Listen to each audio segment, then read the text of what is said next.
This has been one of the most impressive things I've ever seen in almost 20 years in Formula One. A Toro Rosso with Minardi DNA coursing through its veins, driven by a 21-year-old hot shoe with a great sense of humour, who just makes you love Formula One all over again, is about to take his first Grand Prix victory and become the youngest winner ever. Toro Rosso gets its moment in the sun. Sebastian Vettel is a Grand Prix winner for the first time. He's the youngest ever, and that's one of the greatest things I've ever seen in Grand Prix racing. Ça, c'est mon premier souvenir de Formule 1. Sebastian Vettel, Monza, la pluie et ce numéro 15, le début d'une passion. Depuis tout petit, je regarde les Grands Prix de Formule 1. Mon père m'a posé devant et j'ai jamais décroché.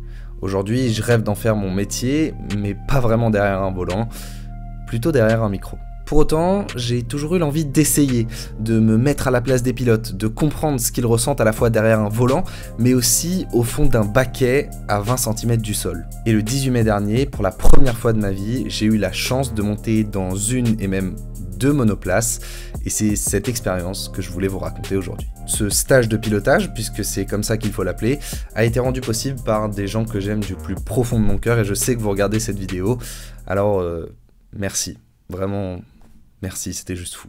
Retour le 18 mai dernier donc, on est sur l'autodrome de Linas-Montlhéry, qui est une piste mythique en banlieue parisienne, et une piste historique aussi, puisqu'elle a été construite en 1924, c'est dire. C'est un tracé qui est avant tout connu pour son anneau de vitesse, mais vous vous en doutez bien, on va pas rouler dessus avec une F4 pour des petites raisons de danger corporel, physique, tout ça. On va plutôt rouler sur une autre portion du circuit, pas non plus sur l'entracé du tracé routier, mais sur une portion délimitée et la plus sécurisante possible, étant donné qu'on débute dans des monoplaces. Le but c'est qu'on prenne pas trop de vitesse pour pas se mettre en danger, donc même quand il y a un petit peu de ligne droite, on va venir mettre des cônes pour créer des chicanes artificielles et casser un petit peu le rythme. Ce qu'on comprend très vite dès le briefing, qui dure d'ailleurs 45 minutes voire 1 heure, c'est qu'on n'est pas des pilotes, très loin de là, et que tout ce qu'on a appris, que ce soit à l'auto-école, puisqu'il faut avoir son permis, ou dans un simulateur, puisque il y en a certains, comme c'est mon cas, qui ont passé pas mal d'heures sur les jeux de Formule 1 notamment, tout ce qu'on a appris, faut l'oublier, en gros. Je vous donne un exemple concret, à l'auto-école, bon, les mains à 10h10, ça, vous vous doutez qu'on les met à 9h15 sur une voiture de course, sur une Formule 1, c'est assez instinctif puisque 10h10 ça marche pas. Mais autre exemple concret sur les décélérations, vous avez peut-être appris, comme c'est mon cas à l'auto-école, à passer les vitesses une par une quand vous freinez, histoire de vous appuyer sur le frein moteur et donc de solliciter le moins possible les freins. On s'en sert particulièrement en montagne, mais ça c'est un cas particulier. Mais pour ce qui est des freinages classiques, en fait, ce qu'on nous dit tout bêtement, la phrase qu'on nous apprend, c'est « ce qui sert à freiner, c'est les freins, rien d'autre. » À vrai dire, selon en tout cas l'instructeur qu'on a eu, on pourrait freiner et passer de la 5e à la première, il n'y aurait pas de problème, puisque c'est avec le frein qu'on freine. Je vous donne cet exemple concret parce que c'est celui qui m'a marqué, mais en gros, on réapprend des bases du pilotage pendant à peu près 1 heure, qui est à vrai dire un petit peu comme un cours de physique. En fait, on cherche à comprendre comment fonctionne la voiture pour mieux anticiper ses résultats une fois qu'on sera en piste. Et c'est pas forcément hyper instinctif, en tout cas tout ne l'est pas au début, on donne tous des mauvaises réponses, même si on apprend plein de trucs intéressants et qu'on revoit des bases du pilotage où là, pour le coup, ayant fait un petit peu de simu et même de cartes à la base, je me sens plus à l'aise sur voilà, les trajectoires, le point de corde, le point de sortie, tout ça. C'est un environnement que je connais, mais ça fait pas de mal de repasser en revue toutes les procédures. Mais d'avoir un briefing aussi long, c'est globalement assez stressant. Ça fait comprendre que là, on rentre pas simplement dans un karting, on rentre dans une vraie voiture de course, une voiture qui est puissante, qui est surtout très légère et qui va être difficile à manier. On sait qu'on va prendre énormément de plaisir, on nous le répète, mais il faut être très vigilant pour le faire et il faut comprendre comment marche la voiture. Et puis après, il y a un petit point qui est un petit peu stressant, un peu inquiétant, c'est sur la sécurité. C'est qu'on parle pas beaucoup de sécurité parce qu'on va pas aller très vite, mais je sais pas, je me sens pas non plus hyper rassuré, je vais pas vous mentir, c'est la première fois que je monte dans une F4, donc c'est normal, mais voilà, on passe pas énormément de temps à revoir toutes les procédures, heureusement je les ai en tête. Mais voilà, on nous dit qu'il faut vraiment pas la planter, et surtout, ne serait-ce qu'un tête à queue signifierait la fin de la session. Et étant donné qu'on n'a déjà pas beaucoup de tours, on n'a pas envie que ça se produise. Après la petite montée en tension, il est l'heure de s'équiper. Et pour moi, c'est la première fois que je mets une combinaison, des gants ou encore des bottines de course. Autant le casque, bon, c'est pas exactement les mêmes qu'en karting, ils sont un peu meilleurs, mais Voilà, c'est quelque chose auquel je suis plutôt habitué. En revanche, la combi, tu sens qu'il va se passer quelque chose de différent, qu'il faut se mettre en sécurité. Et puis les bottines et les gants, je trouve qu'on a vraiment l'impression d'avoir des équipements de précision entre les mains.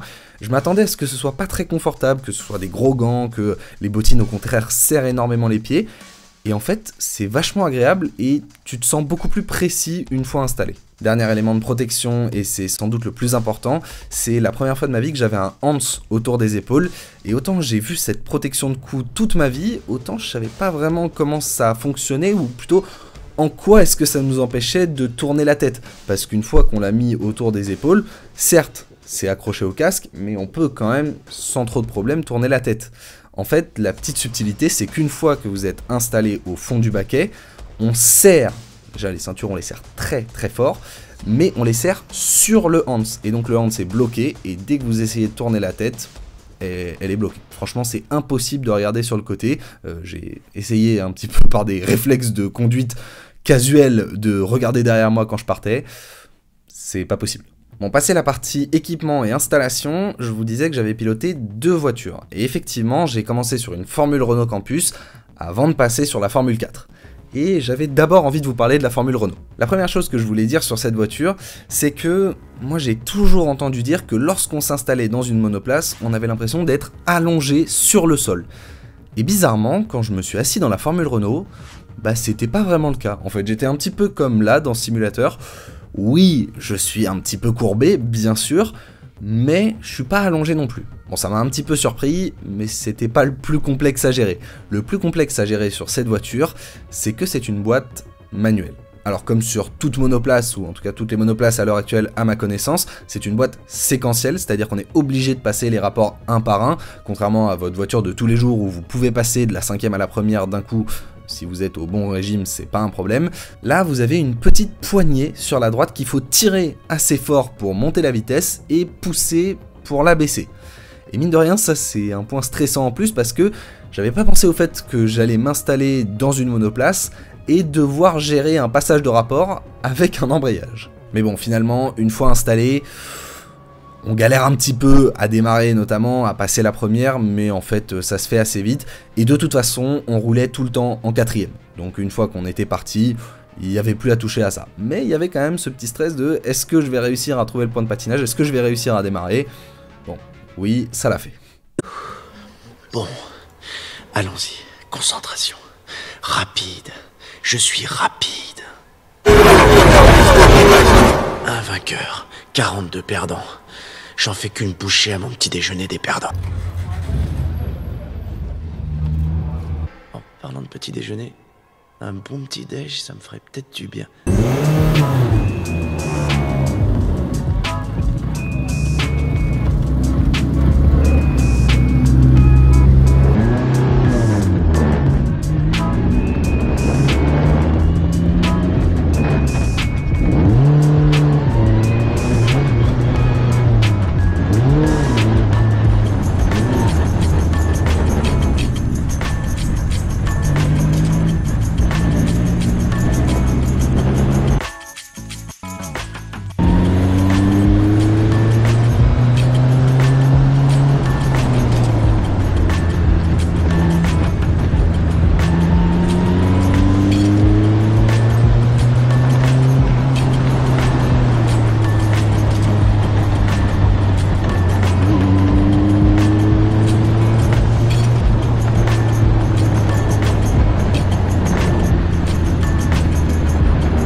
Pour la première fois de ma vie, je suis donc au volant d'une monoplace sur un circuit mythique qui plus est, et qui, comme vous le voyez, ne pardonne pas la moindre erreur. Vous le constatez, après la piste, on a quelques centimètres d'herbe et c'est directement le rail. Et ça va pas forcément aider à mettre en confiance. En tout cas, on se dit qu'on va prendre quand même un peu de marge. Bon, de toute façon, j'allais en prendre, vous vous en doutez bien, je suis pas pilote, très loin de là. Mais j'en aurais peut-être pris un peu moins, ou en tout cas, j'aurais pris plus de risques au début si on avait été sur le circuit Paul Ricard, par exemple. C'est l'exemple parfait d'un circuit où vous avez beaucoup de dégagement et où si vous sortez de la piste, vous risquez pas grand-chose. Là, on voit que c'est les rails, donc on y va mollo. Bon, après, au-delà du circuit, il y a aussi le fait de découvrir une monoplace et de respecter les consignes. Quand on vous dit tu ne réaccélères pas tant que t'as pas les roues droites, bah tu touches pas en fait à l'accélérateur tant que t'as pas les roues droites.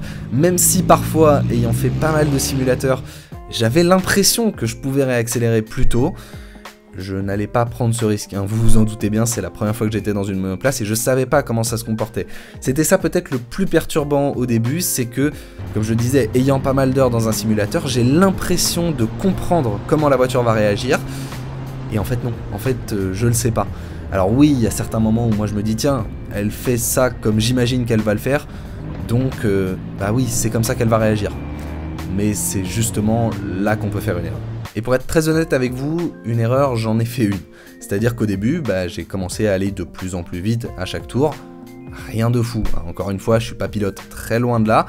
Mais forcément, on prend confiance, donc on emmène un petit peu plus de vitesse dans chaque virage, et notamment celui-ci.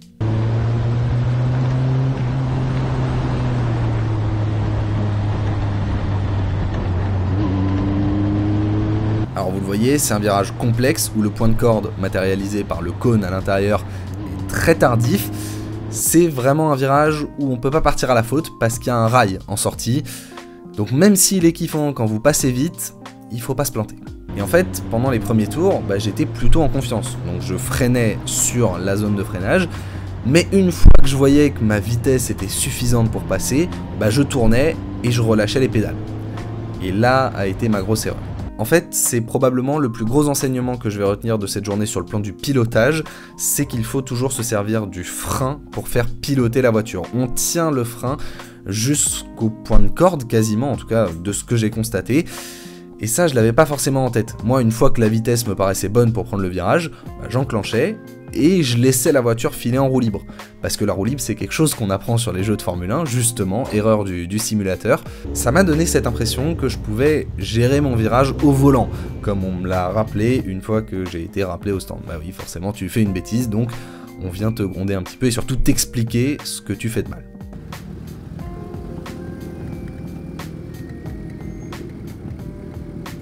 Alors, c'est dit pourquoi je t'ai fait rentrer, Jean. Parce qu'il y a plein d'endroits où tu la laisses être entraînée par son élan et t'essayes au volant de t'en sortir. À un moment, le volant va pas suffire, les gars. Ok. Pour être très honnête avec vous, le tour d'avant, je m'étais fait un petit peu peur dans ce virage et donc à partir de ce moment-là, j'ai levé un peu le pied et je l'ai joué un petit peu plus mollo.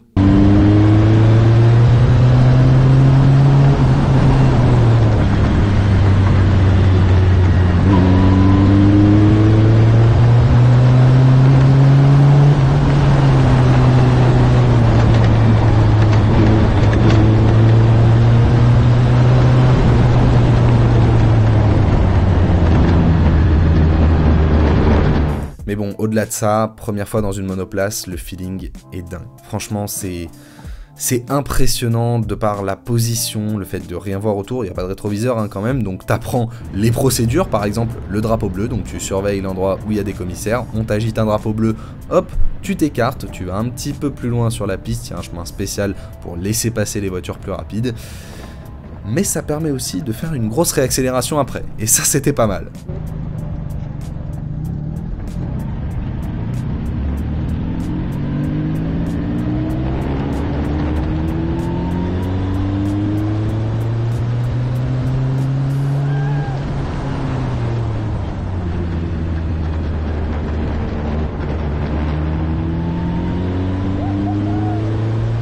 Premier tour de roue incroyable donc, et maintenant juste l'impatience de monter dans la F4.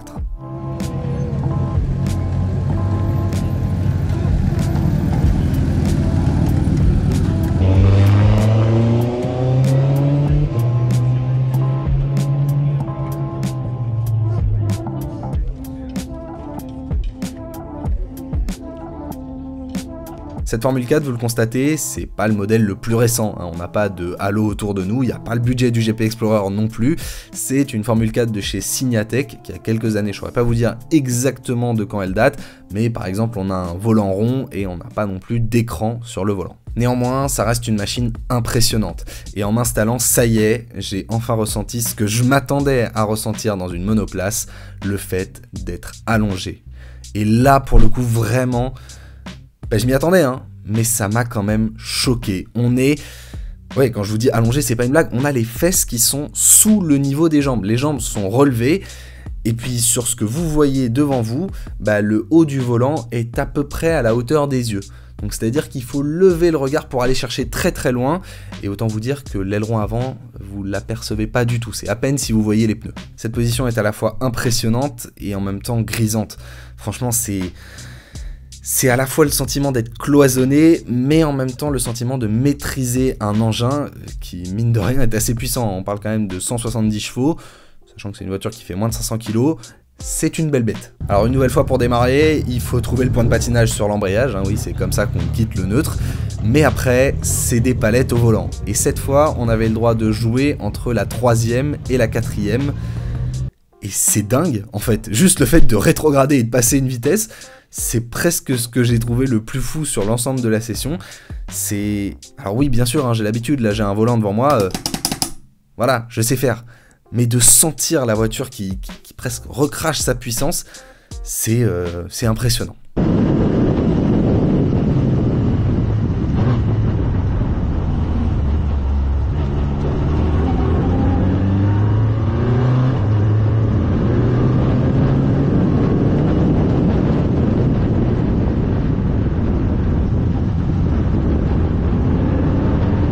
On est parti, et cette fois, oui, la voiture est un peu plus lourde, mais elle est plus puissante, et on le sent vraiment. En fait, on comprend juste les dénominations et la pyramide de la monoplace. Si on passe de la Formule Renault à la Formule 4, avant ce qui est aujourd'hui la Formule 3, la Formule 2, la Formule 1, c'est bien que les monoplaces s'améliorent, sont plus performantes, et ça se ressent dans la voiture. Peut-être que c'est de par la position, le fait d'être encore une fois vissé au fond du baquet, les ceintures serrées très fort, mais tout paraît impressionnant, et ça l'est, hein. Mine de rien, on prend quand même 150 km/h en vitesse de pointe, c'est assez solide. Mais il y a 4 points qui sont impressionnants selon moi, et 2 encore plus que les autres. Parce que la vitesse de passage en courbe, oui c'est impressionnant, mais je m'y attendais un petit peu, hein. Voilà, on est quand même sur une monoplace, donc oui c'est censé être l'une de ses principales caractéristiques. De même, l'accélération, oui c'est fort, mais voilà, c'est 170 chevaux, c'est une grosse voiture, mais c'est pas non plus... Enfin, il y a plus puissant que ça, vous voyez. Moi j'avais eu la chance, notamment lors du Grand Prix de Formule E à Londres, de monter dans une Porsche électrique et de faire un tour avec un vrai pilote. Bon là j'avais été scié par l'accélération. Quand c'est moi qui ai le pied sur la pédale de droite, peut-être que c'est ça le problème, hein. Mais c'est pas non plus si impressionnant que ça. C'est dingue, mais il y a plus fou encore. Je vous disais 150 km/h, c'est presque ça le plus impressionnant en fait, parce que oui j'ai déjà été quelques fois dans des parcs d'attractions, mais il y a vraiment une sensation qui se rapproche de ça, la vitesse dès qu'on passe peut-être les 110 km/h, vraiment ça vous prend aux tripes, mais sauf que la différence c'est que cette fois je maîtrise, cette fois c'est moi qui décide quand est-ce que je vais freiner, et donc je peux aussi décider de retarder mon point de freinage. Et justement le frein, c'est ce qui est bluffant sur ce genre de voiture. En fait, la pédale est très dure, donc au début ça fait peur, on se dit qu'on va devoir la massacrer pour l'arrêter, mais mine de rien on comprend assez vite. Alors j'étais sûrement très très loin des 100% de la pression, mais malgré tout, dès qu'on touche la pédale, la voiture s'arrête. Et ça, franchement, c'est bluffant. Du coup, au bout de quelques tours, là où je prenais le plus de plaisir, c'était en fait dans le dernier virage. Parce qu'à cet endroit-là, j'arrive avec pas mal de vitesse, c'est là qu'on fait la vitesse maximum, et surtout, on peut retarder un petit peu le freinage, un petit peu plus à chaque tour. Alors, rien de fou, hein, j'ai vraiment pris aucun risque, mais malgré ça, on le ressent quand même, on prend les freins, on peut aussi descendre une vitesse, je vous ai dit que ça me plaisait. Et puis après, il y a le demi-tour, il y a de la rotation avec le volant, ça aussi c'est assez impressionnant. Reprendre les gaz, puis il y a une descente, donc une réaccélération. C'est vraiment une portion du circuit où j'ai pris beaucoup de plaisir. Au global, j'ai donc eu 7 tours sur la Formule Renault, puis sur la Formule 4. Déjà, c'est une chance incroyable. Vraiment, merci à ceux qui ont rendu ça possible, c'était fou. Et ça m'a surtout permis d'essayer un petit peu des choses quand même. 7 tours, c'est pas rien, ça permet de prendre des trajectoires différentes. Non, on n'en est pas là, hein. Les trajectoires, on suit ce qu'on nous a donné, mais de comprendre un petit peu comment les voitures fonctionnent en l'occurrence, de retarder un peu le freinage ou de freiner plus tôt, de mettre un peu plus ou un peu moins de rotation, bref, c'était vraiment impressionnant. Pour le plaisir, je vous laisse quand même avec mon tour le plus rapide en intégralité, ou plutôt mon tour le moins lent, voilà, mais mine de rien, ouais, je vous laisse avec un tour.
Ça faisait quelques années que je rêvais de monter dans une monoplace, et le moins qu'on puisse dire, c'est que j'ai pas été déçu. Franchement, c'est impressionnant. Le fait d'être au fond du baquet, l'accélération, enfin en fait tout ce que je vous ai dit, je me répète là, mais voilà, c'était vraiment impressionnant. Mais j'en ai aussi tiré un enseignement, c'est que ma place elle est là. Elle est derrière le micro, et je dis pas du tout ça avec une quelconque amertume, loin de là.